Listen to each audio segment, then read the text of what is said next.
right. I want to tell you all about my week. So on Sunday, we're going all the way back to Sunday, I had 3 baby namings. Yes, 3 babies. One was the brand new, adorable baby of one of my youth group kids, who is now an adult. And at the naming, we reminisced about the terrible sunburns exactly 7 years before her baby was named that we both got in Belize, snorkeling with stingrays on our alternative spring break trip in high school. The other 2 babies were 2 cousins, and I married one set of parents. I've been with their family through a lot these last couple of years, and the best part was that I was greeted at the door by their older daughter, a 2-year-old, who opened the door and screamed, "It's Rabbi Jen!" Which was really great. Okay, so that was Sunday. Monday, Roots, our Monday night program for teens, we did this table read of a Magid screenplay, the story of Passover, as a screenplay, and you can imagine the laughter as teen directors doled out the parts to their friends.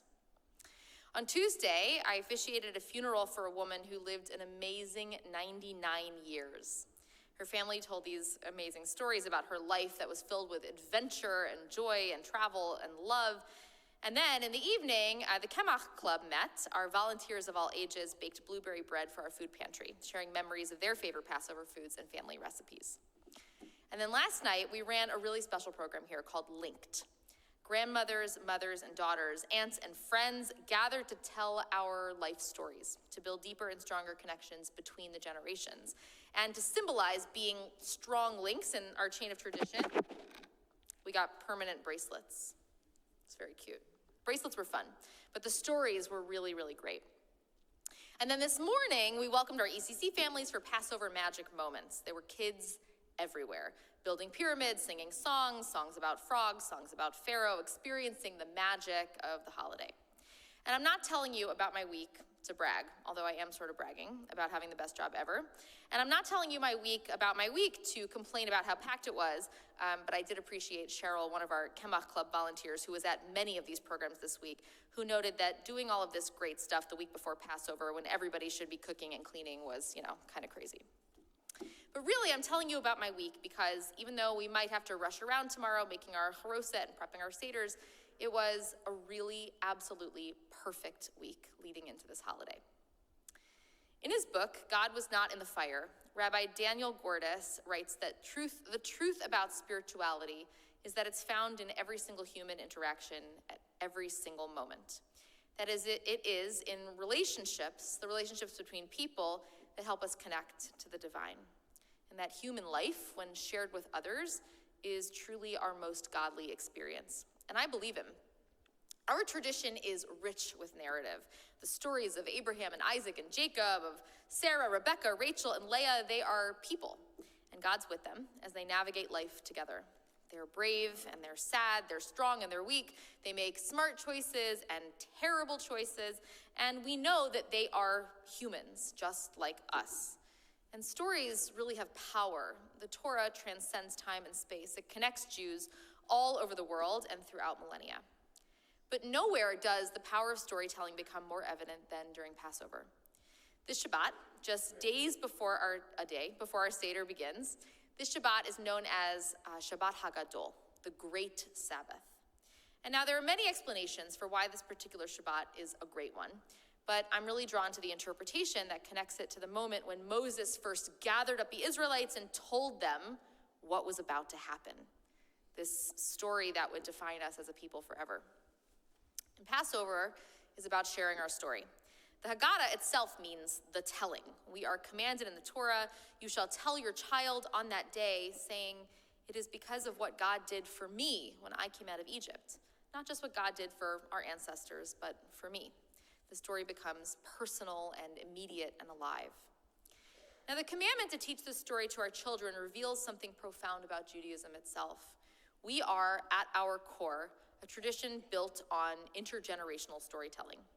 The Exodus narrative is not meant to be preserved in amber, a static tale of what happened a long time ago. It's meant to be dynamic, evolving, and personally meaningful to each new generation. And at our Linked program last night, I witnessed this power of intergenerational storytelling firsthand. Women from 4 different generations sat together, shared pieces of our lives with one another. One grandmother spoke about growing up in a home where Passover preparations began weeks in advance. The scrubbing, the cleaning, the anticipation. Her granddaughter listened intently and then shared how different her Jewish experience had been, how much has changed and how much has stayed the same. And another talked about the carp that her grandfather used to keep alive in the bathtub for a week before Pesach. And the kids would play with the fish, name the fish. She said one time she actually got in the bath with the fish. They would feed the fish, only to then eat the fish at the Seder. And her granddaughter was not amused by this and threatened to call PETA. But what struck me most wasn't just what they shared, but how they shared it. There was a vulnerability in the room, a willingness to speak truthfully about joys and struggles and doubts and certainties. And as the evening progressed, the initial hesitation melted away, and it was replaced by connection. The gaps between generations didn't disappear, but they became bridges rather than barriers. And isn't this exactly what we're trying to create at our Seder tables? A space where different generations can truly see and hear one another, where ancient stories and personal stories intertwine, and where everybody around the table is both a teacher and a learner. The four children in the Haggadah, the wise, the wicked, the simple, and the one who doesn't know how to ask, they aren't just teaching us about different types of kids, although we all know which child we are, or at least which child our siblings think we are. They are teaching us about the importance of meeting each person exactly where they are, of adapting our storytelling to make it meaningful for every single person at the table. And this flexibility has always been a source of our resilience as a people. We've survived exile and persecution and dispersal because we have found new ways to make our stories speak to new realities, new challenges, and new questions that each generation brings. And I know you know this particular generation is seeing a lot of challenges that we've maybe seen before. So last weekend, I had the privilege of seeing the Schwesters at the Hillel Annual Gala. Did anybody see them when they were in town? Oh, so good. Now, these are a pair of young Jewish women who perform traditional Yiddish songs in contemporary arrangements. These girls are taking melodies that would have been familiar to our grandparents and our great-grandparents, and they are breathing new life into them for modern ears. When I listened to them sing, I could almost hear my grandmother's voice joining in. And this is what Jewish continuity really means. It's not just preserving the past exactly as it was, but it's engaging with it. The Schwesters are not archivists. They are active participants in our evolution. They are both receivers and transmitters of our inheritance. And that is who we should hope to be. And in that same way, our Seder is not meant to be a museum piece, a perfect recreation of an ancient practice. It is meant to be living and breathing and messy, a conversation between past and present, between the story that we are so lucky to have inherited and the lives we're really living today.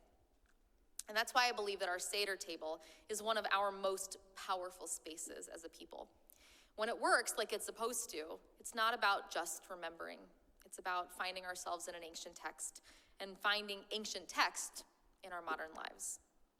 Now, of course, this kind of authentic engagement does not happen automatically. It requires intention and preparation and sometimes a little bit of bravery.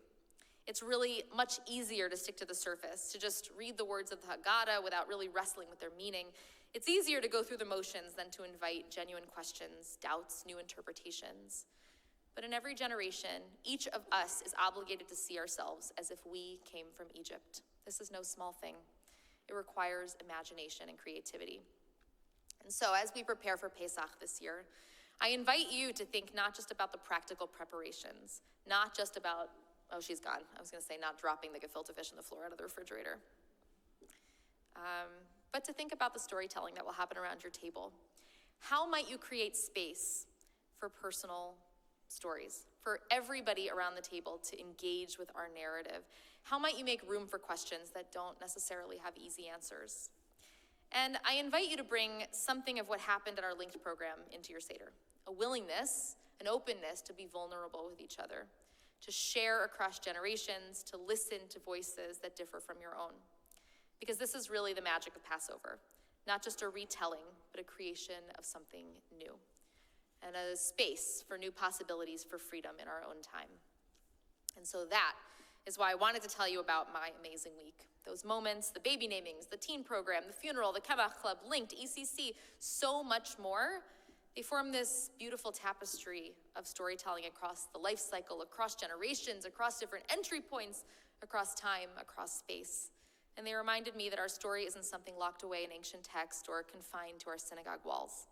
It is alive in every interaction, in every story shared, every connection made. So this Shabbat HaGadol, may we remember that to be Jewish is to be part of an intergenerational conversation that has continued for thousands of years. And may we find the courage to bring our full and authentic selves to that conversation this year. This Pesach, may your kugel be sweet, may your brisket be juicy or barbecued, and may your matzah balls be floaters or sinkers, depending on personal preference. Chag Sameach and Shabbat Shalom.